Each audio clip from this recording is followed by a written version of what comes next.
What's up, YouTube? It's Tip Tap, and I'm back with another video. So today, we're going to be reacting to NBA warning signs that were right in front of us the whole time. I don't know what's going on. We finna see what these warning signs are.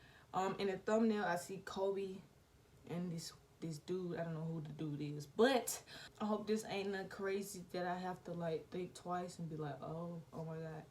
But before this video even gets started, man, like this video, comment down below, and also subscribe if you haven't done so already, and click that bell right next to the subscribe button so you get notified when I post. I know a lot of people haven't been getting notified when I post, so I'm gonna need you to, if you already subscribed, click the bell, unclick it, and click it again, okay? Because you know YouTube be messing up a little bit, but we finna get into this video, man. Finna talk too much. Let's see what this video talking about, man. Let's get it. Let's go. Screen record on now. Alright, let's see what this video talking about, guys. When I found that job on Indeed, I felt like I had another chance. I had a clean slate.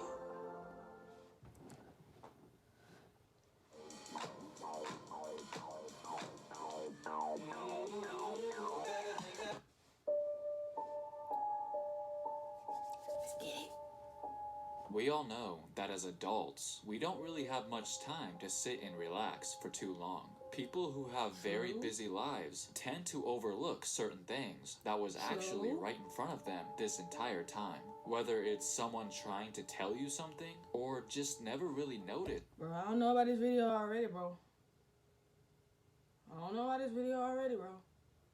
Just a small detail on your screen that was essentially a warning sign for what was to come. In this video, we're going to be taking a look at a combination of predictions, coincidences, and examples of foreshadowing that might have went completely over your head. So let's get started.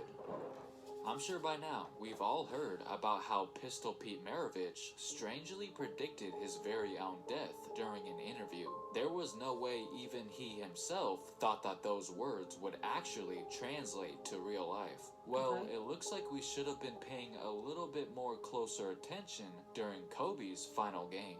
First of all, before I get to that, have any of you guys noticed that a lot of special moments came at the free throw line for Kobe Bryant? His very first points he's ever scored of his entire illustrious career were produced at the charity stripe. His 80th, along with his 81st point of that legendary 2006 performance, also were made at the line. When he passed Michael Jordan for third place on the all-time scoring list, it once again came by a pair of free throws. And what do you know, the very last point he ever scored was at the stripe as well. Just something that I always took note of. And while everybody was giving a standing ovation to Kobe when he checked out of his last game, nobody, including me, realized that those numbers would soon come into play in the near future.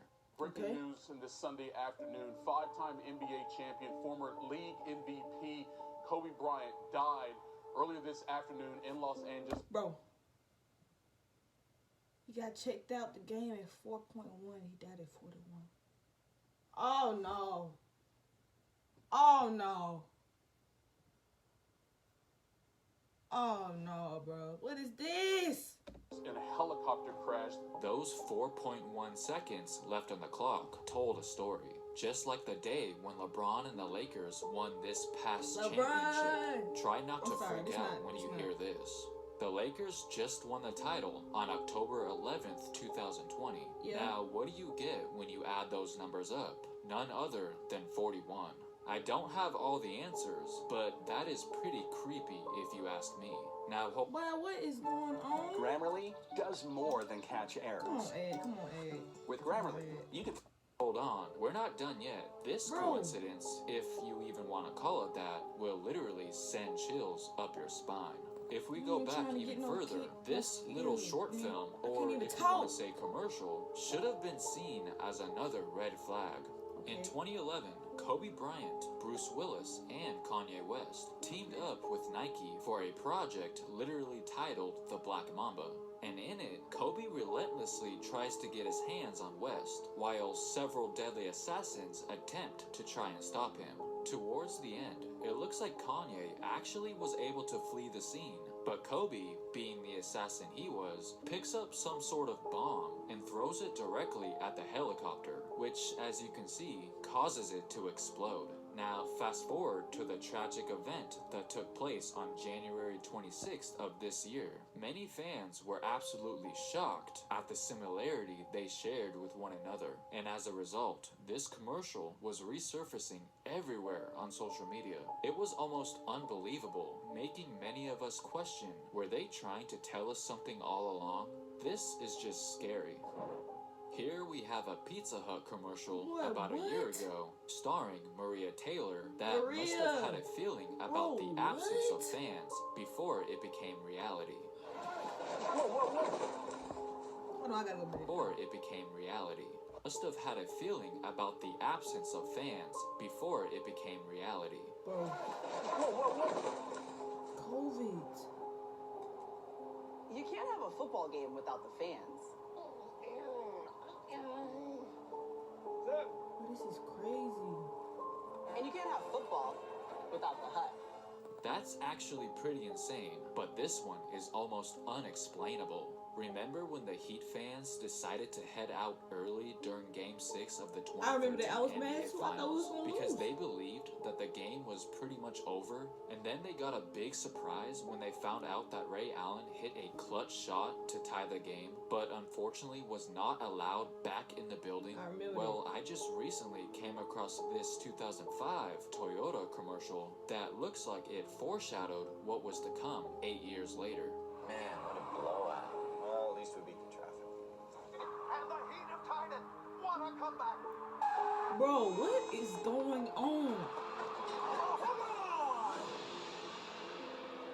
He who leaves before the bell tolls may not be there when the story unfolds. As you just saw, Phil Jackson looked like he just got back from the future wearing that Jedi robe looking thing and actually kinda warned those Heat fans to stay loyal to their team, possibly giving them a heads up in advance. I can't even wrap my head around just how accurate that commercial was. I find it suspicious that they chose to base it around Miami fans instead of like Houston Rockets fans, because before T-Mac pulled off one of the greatest comebacks of all time, their fans actually left the game prematurely as well, and would go on to find out about that epic comeback on the radio in their cars on the way home. That event literally took place around the same time that this commercial came out. So it would make more sense to use that fan base as an example. But no, for some strange reason, they went with the Heat fans. Odd, right? Looks like we've got some enemy troops coming in from the north. They're trying to blow a hole in our walls. Stop Come on, with man. the Let's get back ads. across this section of... Come on, man. It's a video. You don't need to have no ads. Back in 2016, State Farm teamed up with Chris Paul, Kevin Garnett, DeAndre Jordan, Kevin Love, and Damian Lillard to form a fictional family called the Hoopers. They released several commercials during the NBA playoffs that were a lot of fun, but they had no idea that they unknowingly predicted the following year, 2017, offseason. Well, at least to a certain extent. The first example was when the father of the family, Chris Paul, has a little talk about the birds and the bees to his teenage son, Kevin Love, changing the phrase to the Hawks and the Hornets. Kevin, so I see you becoming a teenager. Been walking around acting all cavalier. I think it's about time we had that talk about the Hawks and the Hornets. No way. Dad, I'm not going to talk about that with you. Well, His just little a year body, later, y'all. I don't know if many people caught this, but the Hawks and the Hornets would actually end up doing business together by trading Dwight Howard. The Hawks sent Howard to the Hornets. Not impressed? Well, this next one is pretty interesting. When Grandpa Garnett was desperately looking around for a pair of clippers so he could cut out coupons for some chicken nuggets, Kevin Love said this. You just saved a bunch of money with State Farm by combining your home and auto insurance. You know what? It is a good deal. Ain't no Kevin So Love. is saving $2 off these Nah How nuggets. Oh, I love nuggets. That's crazy because the following year, before the draft, Cleveland was actually discussing a serious three-way trade involving Indiana and Denver that would send Kevin Love to none other than the Nuggets, while the Cavs would receive Paul George. It obviously didn't happen, but if you think about it, those very words might have very well came into play and was almost spoken into existence. Now, the last one was when Baby Dame blurted this out, responding to KG's Clippers search. I need to cut these coupons, but I can't find one good clipper in this house to cut it with. I bet you if you look hard enough, you find two good clippers around here. Keep looking. Yeah, that's right. Oh, yeah? Yeah. Where? No good clipper. Which was just another sentence that eventually blossomed into fruition. By him saying no good Clippers, it basically meant bad Clippers. As you all know, Chris Paul would be traded to the Houston Rockets in 2017, while Blake Griffin, JJ Redick, and DeAndre Jordan were all either on the trading block or were seriously considering dipping out in free agency. They were having some real problems within the organization, and it looks like Baby Dame saw it coming. Now sure, these might seem pretty insignificant individually on their own, but collectively, with them all taking place in the same offseason, it's definitely worth talking about. We're gonna end things by taking a look at a prediction that everybody laughed at initially. When Stephen A. Smith said that his dream NBA Finals matchup would be between the Lakers and Heat, back when the season was still young, we didn't really think much of it because he did only say that due to the amazing weather that those cities have. But when J.R. Smith came out and said the same thing, we should have took it more seriously. All the way back in February, yes, even before the season was suspended, J.R. Smith already had a strong feeling about what the NBA Finals would look like. Quote, "Bored on this flight, let's knock out some questions. Who you think will be in the NBA Finals? Lakers and Miami. Call me crazy, but..." And that's exactly what many fans did. Nobody really believed that would be the finals, because Miami's odds to get there at the beginning of the season did not look very promising. There was no way. JR was just crazy, right? Well, no. He obviously turned out to be correct, and the rest is history. So, did JR know something that nobody else did? I only asked that question because he then proceeded to sign with the Lakers just a few months later after that post. So maybe he knew all along. He knew he'd never get a really ring, know. So there you have it, guys. Multiple warning signs that we were too blind to see. Comment down below if there's another example that I might have forgot to put in this video. Also, make sure to leave a like if you...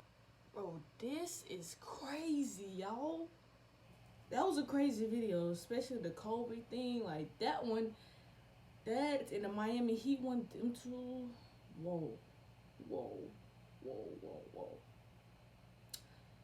And y'all, y'all be careful what y'all say out here, man. Be careful what y'all speak on y'all life, man.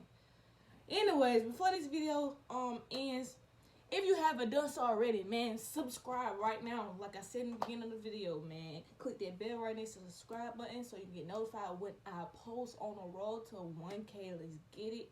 I appreciate the love y'all been giving me lately. Y'all go follow me on Instagram at TiffTaffTV and follow my TikTok at TiffTaffTV. I'm gonna get that rolling. And see y'all in the next video, man. If y'all enjoyed this, please like it. And I'll see y'all in the next one.